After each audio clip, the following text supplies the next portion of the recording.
This occurred on the Thursday. The UK papers had only had one day to wax lyrical on the fact that London had won the Olympics. Now, you know the British press, most of you. This would have been going for weeks. Prior to that, we'd had a very successful Live 8 event on the weekend, taking attention to the meeting of the G8 leaders. All of that has become history. This has dominated the press. And is this cosmic humor? Outright terror, bold and brilliant. It's actually an advert for the film The Descent, which is a horror film in the genre of Blair Witch Project. Now,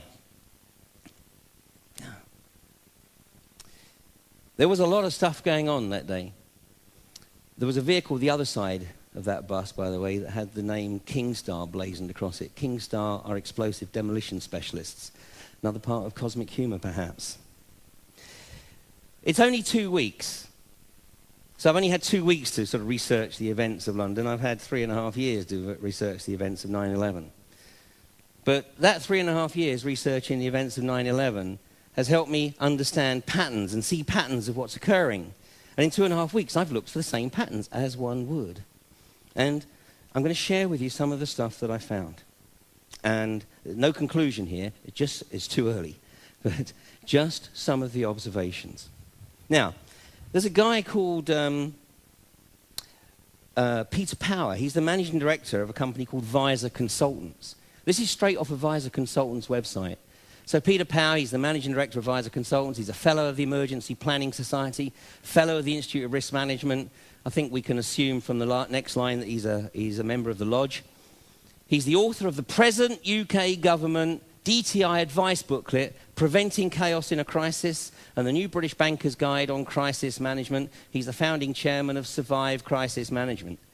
He's either a walking disaster, or he really is a specialist on this kind of event. So, in theory, this sounds like a pretty good guy to call into action, doesn't it? To look after the events of 7/7. What would the statistical likelihood be of him actually being ready? I mean, literally ready and in action at the time that the bombs went off. Listen to this.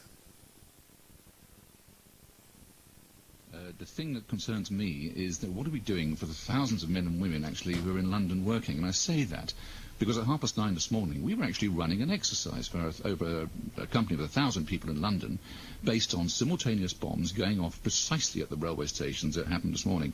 So I still have the hairs on the back of my legs standing upright. To get this quite straight, you were running an exercise to see how you would cope with this, and it happened while you were running the exercise? Precisely. And it was about 9:30 this morning. We planned this for a company, and for obvious reasons I don't want to reveal their name, but if they're listening they'll know it. And we had a room full of crisis managers for the first time they met. And so within 5 minutes we made a pretty rapid decision, this is the real one.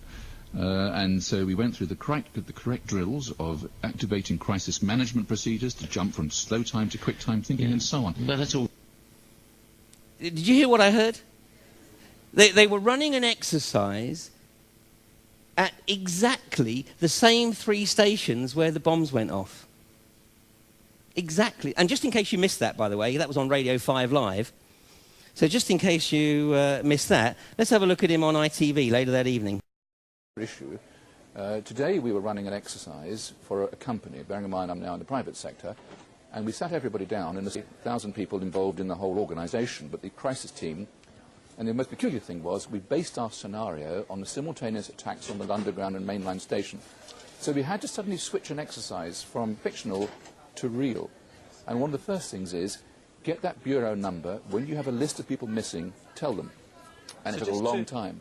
Just to get this right, you were actually working today on an exercise that envisioned virtually this scenario. Almost precisely. I was up until 2 o'clock this morning because it's our job, my own company, Visor Consultants. We specialise in helping people to get their crisis management response. How do you jump from slow time thinking to quick time doing? And we chose a scenario with their assistance which is based on a terrorist attack because they're very close to a property occupied by Jewish businessmen. They're in the city, and there are more American banks in the city than there are in the whole of New York. A logical thing to do. And I've still got the... I was going to say, how extraordinary today must feel for you as it unfolds. Right? Although that time, when the interviewer said, "Let me get this right, you were running an exercise at the same 3 stations where the bomb went off." In the second interview, he went, "Almost precisely." In the first interview, he went, "Precisely." So he was starting to water down. I actually caught another interview with him 2 days later, and by now he'd been got at. By now it was being tempered, and he was bringing it into line. Well, these exercises are going on all the time, blah, blah, blah, blah. Well, a statistician did an analysis of the statistical likelihood of this guy having an organisation in place in London of 1,000 people, his own words, ready to deal with a terrorist exercise at exactly the same 3 stations as it occurred. And he came up with the analysis that it's exactly like identifying 2 random people from anywhere on the globe, asking them to go and find 3 grains of sand, and then both coming back with the same 3.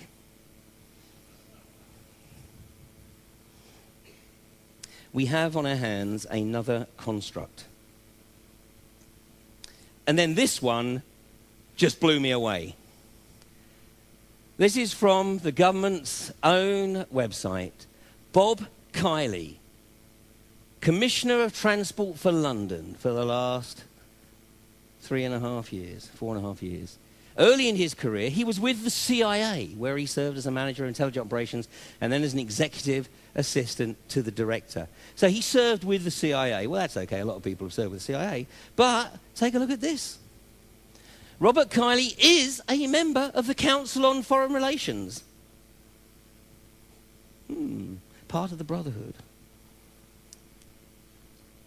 Okay. The agenda change. Who benefits? Everything that should have been in the British press, celebrating the success of Live 8, we should have been interested in hearing what the G8 leaders had to say about the subjects that were supposedly on the agenda for the G8 conference. The African debt, the control of pollution, and secondarily, we should have been celebrating the fact that London got the Olympics for 2012.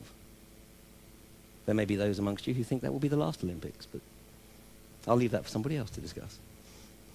The bottom line is, this was due to agenda change.